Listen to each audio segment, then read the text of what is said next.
present For the Record. Welcome to For the Record. I'm Yomi Coles. One of the most powerful Republicans in Wisconsin announced this week he will not seek re-election this fall.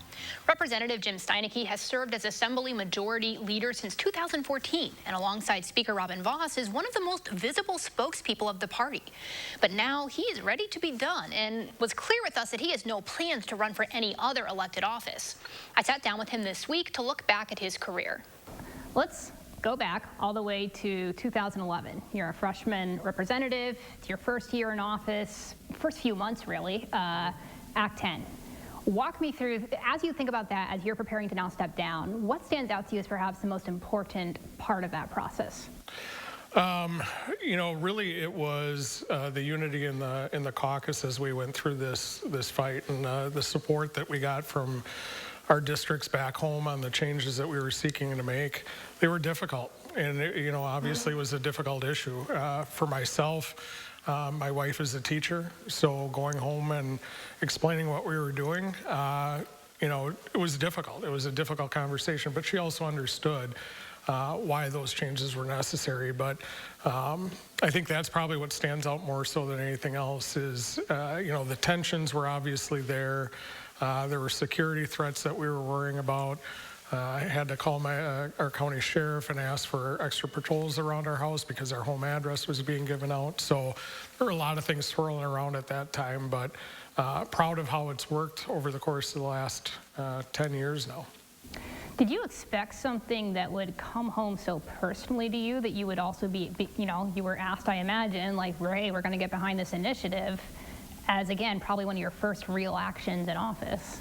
Yeah, I mean, it was something. We came in with a large freshman class, and everybody to a person, when they came in, wanted to make significant changes to the way that government operated and be more responsive to our constituents back home.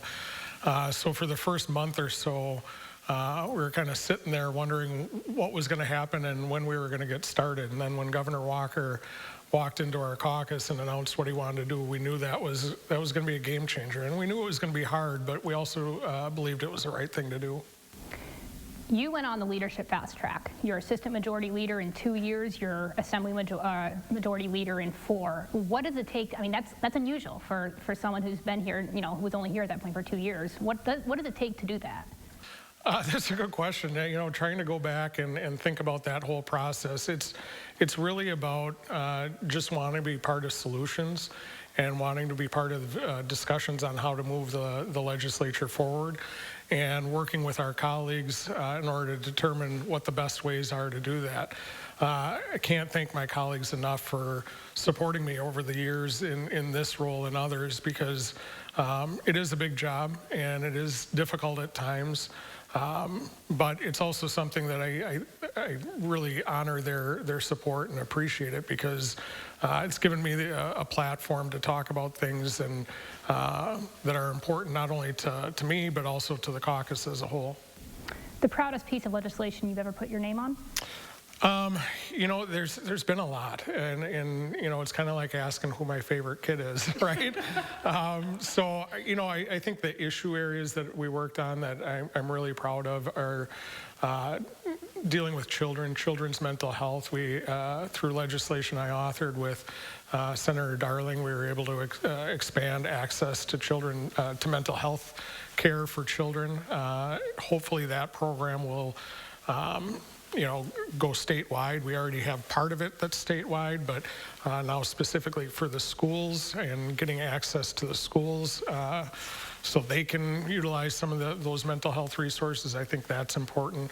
Obviously, coming off the Racial Disparities Task Force, that was a challenging time, but something I'm really proud of, because we were able to bring everybody around a table to come up with good pieces of legislation. I hope all of them will become law.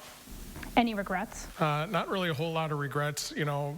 Maybe especially in this atmosphere, this political atmosphere, I've probably said things that I wish I could take back at times, because sometimes it's a little bit over the top. And I think as leaders we have to do a better job of tamping down the divisions that we see. Can you give me an example of something you would have taken back? Probably not specifically, but in the heat of the moment, especially with easy access to social media, sometimes you react to things in a way that maybe you wish you could take a step back and be a little bit more considerate about. But overall, I've always tried to stay away from personal attacks on other leaders. And make it more about the policy. And I hope that's what people will learn from is, we can have our disagreements. As Ronald Reagan famously said one time, you can disagree without being disagreeable. And I think we're missing that in today's politics. And I think we have to find our way back. Were you ever in the position where you had to be the spokesperson for an initiative that you really didn't want to get behind?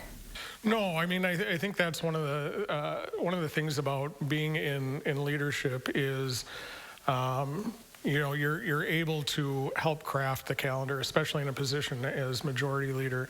So whenever there are issues, and there have been, some over the years where I had concerns about, we're able to more easily work with bill authors to address some of those concerns. So I can't point to anything specific where I had to go out there and say something I didn't believe in, because that's just not me, typically, and as, sometimes gets me in trouble, but I say things that I believe are true and stand by them. So after a bit more than a decade, why leave now? Yeah, the timing is just right. I mean, I've never believed that an elected office should be something that people stay in for decades, right? I don't know that I had an idea when I came into the legislature how long I was going to be around, but I remember getting a piece of advice from a former speaker that said, when you're coming into Madison and you see that Capitol Dome on the horizon, once you lose that special feeling, then it's probably time to walk away. And the special feeling's gone now? Yeah, I mean, a little bit of it. A little bit of the shine has worn off, and once it becomes tedious, then I think it's time to move on and let new representation come in. We're continuing our conversation with Representative Steineke after the break.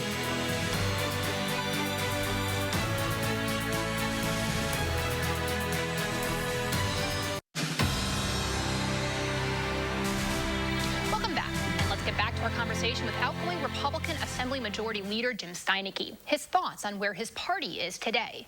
So I promise I'm going to ask this question about both parties, but I'm going to start with your party. Sure. What do you think is the biggest mistake being made by the Republican Party right now?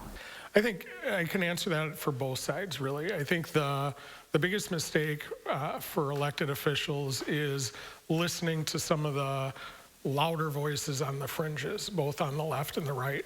They aren't representative of the whole, right? Vast majority of people in the state want us to work together to get things done to better the situation for people that live and work here. And I think all too often we find ourselves responding to the fringe elements of both parties, and unfortunately, social media gives a lot of those people a pretty big bullhorn. I think, unfortunately, our politics today are driving people to the edges, and we see this especially nationally, where the two parties seem more interested, especially at the national level, in power versus getting things done for the people they represent. So that's one of my biggest concerns, and one of the things that I was asked a long time ago, a couple of years ago now, by somebody in high school was, what is the biggest issue that you see facing us and our generation? And I said, it's knowing who to believe and what to believe when you see it. There's so many sources of information out there and so much misinformation that it's hard for people to discern the truth from fiction. And I think that's a big challenge going forward. Do you think the 2020 the investigation of the 2020 election right now from your party in the Assembly, is that an example of listening to fringe voices? I think the challenge, especially in that particular example, is you have serious issues that occurred according to the Nonpartisan Legislative Audit Bureau, where laws weren't followed or things were done incorrectly, that give the impression to people back home that their votes aren't being counted like they should be, or their votes are being stolen. And whether that's true or not, I don't believe it is, that it rises to the level of the election results being in question. But we have to give them some certainty that the election process is fair, honest, and transparent. And because of some of those things that happen, I think that's what leads to some of the concerns back home. So we have to figure out a way to address that.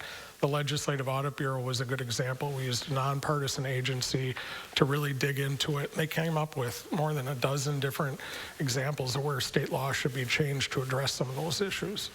But as Gableman and his staff, who have questioned and said that they think the results of the 2020 election are illegitimate, are they the right people to be heading up this separate investigation, separate from the LAV? Yeah, I don't know what the right answer is. I mean, it's a really difficult situation because you have, again, people out in the communities that question the veracity of one investigation or another, and so you're just trying to find a way to let those people know that their vote is secure. Wisconsin has one of the most secure voting systems in the country. It's not to say that there aren't challenges and there aren't issues we should address, and we'll be dealing with those yet this legislative session. But that really should be a bipartisan effort, right? I mean, if there are issues with our elections, both parties should be able to come together, but we haven't been able to get our friends on the other side of the aisle to engage in that process. I've kept you for about 15 minutes. I know you have a floor session to get back to. What's your final thoughts, final words to your constituents? Really, for my constituents back home, it's been an honor representing them over the last 11 years. The support has been overwhelming.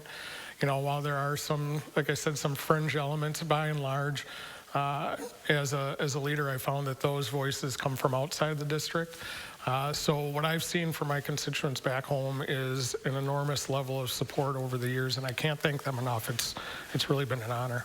Thanks so much for taking a few minutes. Yeah, absolutely. Thank you. When we come back, a dramatic jury trial winds down in Dane County. I'm joined by our reporter covering the trial.